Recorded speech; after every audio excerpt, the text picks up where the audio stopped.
people go to church, but they're still doing nasty things. They're still living in anger. They're still doing nasty things to fellow human beings. So there is an addiction to just something that takes away the symptoms. There's people who go to a therapist and then after session 1, they're feeling flowery. They don't come again and then come after 2 months when they are broken again or they're feeling overwhelmed.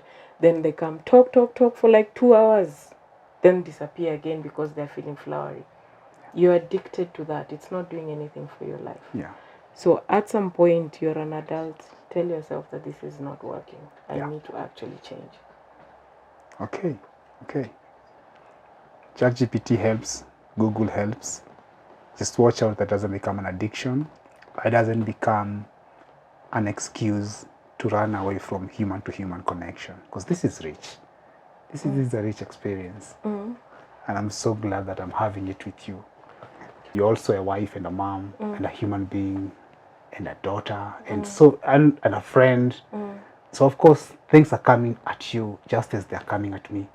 And now and then you have to reach into the dopamine toolkit, like, what do I need? What can help me get through this moment?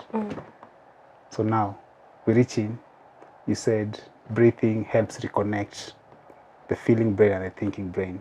So that if somebody is feeling fear to the point where they can't trust, maybe if they do the breathing exercise, the fear subsides and their thinking brain comes online and they start to see it's actually very logical to trust when I need help, because there's no other way. There's nothing else to do when I need help other than to trust and ask for it. But when the feeling brain is so afraid that the thinking brain is offline, I can't even get to that realization. So let's assume, Cube, feeling brain has taken over. I'm so afraid or I'm so angry that I can't even trust. And we're reaching into the dopamine toolkit. We want to take out one exercise, do it, and hopefully at the end of it, my thinking brain comes back online. That reconnection happens. And let's see if I become smarter.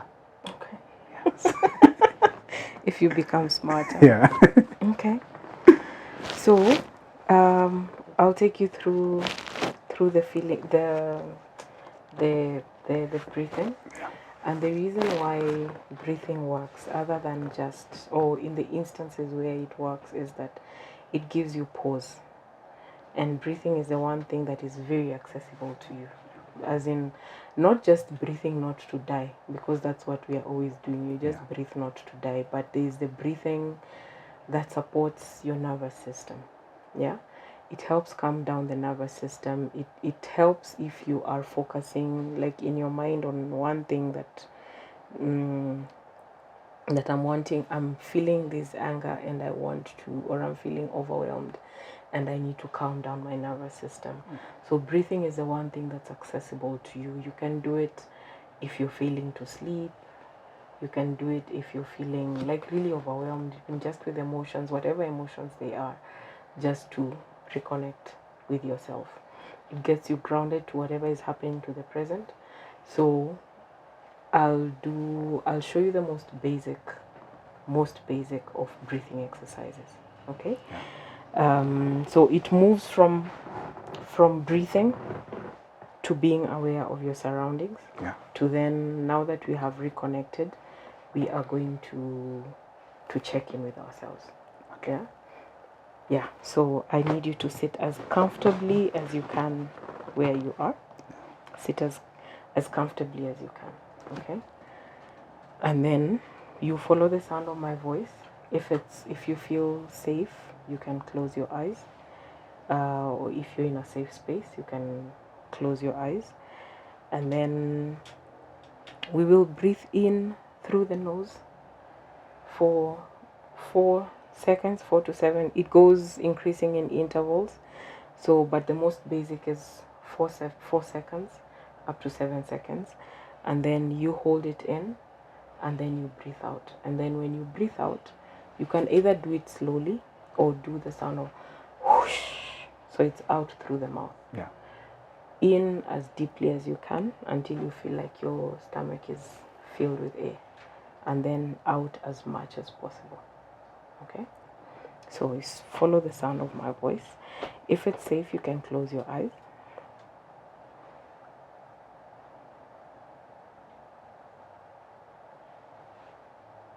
Breathe in. Hold. Breathe out.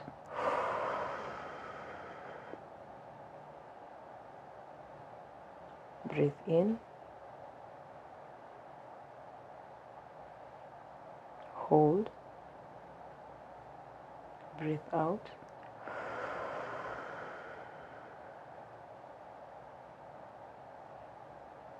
Breathe in.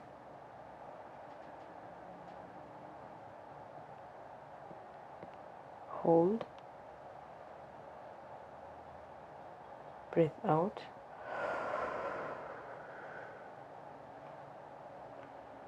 Breathe in.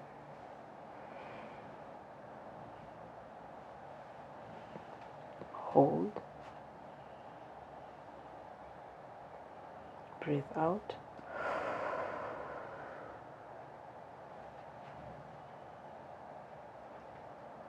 One last time, breathe in.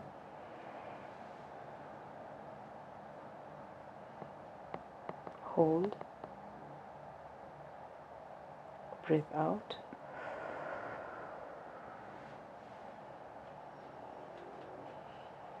When you're ready, you can open your eyes.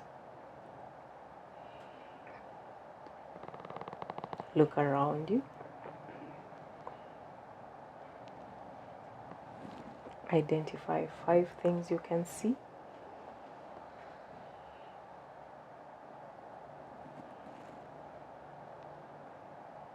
Touch 4 things. You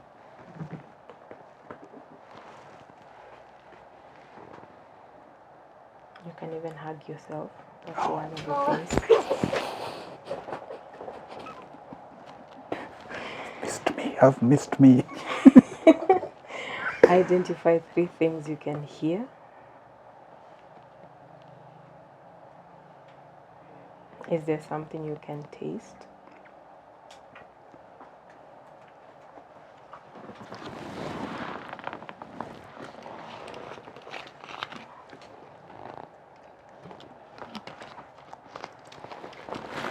Busa.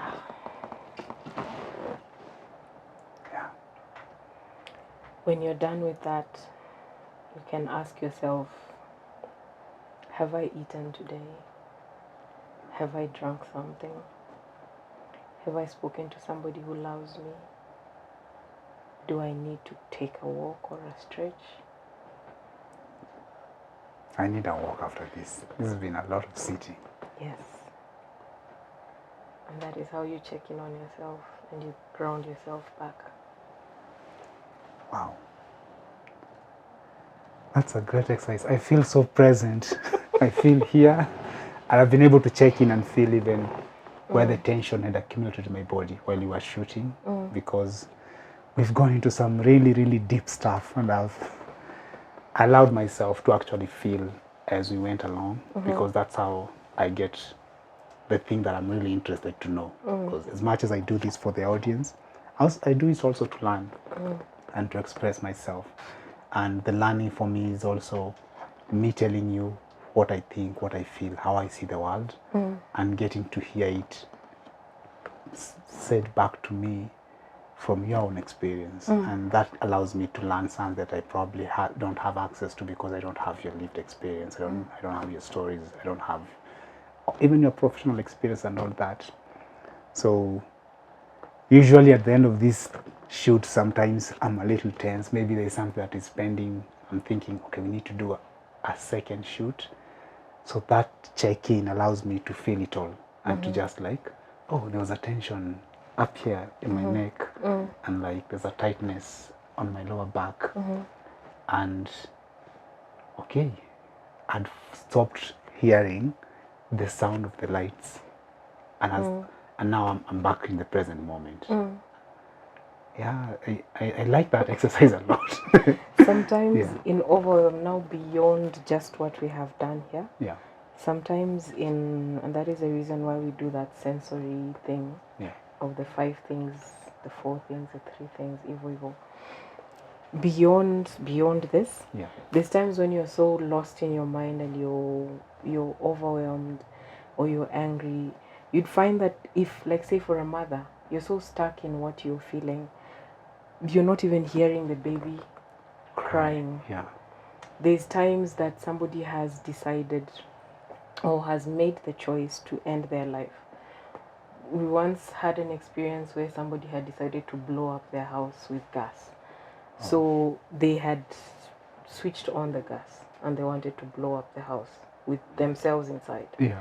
So when you're getting them to get grounded and they're doing this where there are like 3 things you can hear, 2 things you can smell. Oh my, I really don't want to end my life. That is gas. And they run. Yeah.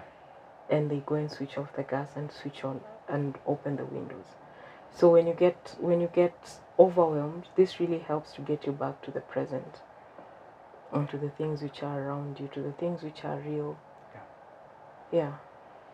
It's quite interestingly, very few people say I see myself. When you say 5 things you can see, I am here. Or 4 things you can touch. Yeah.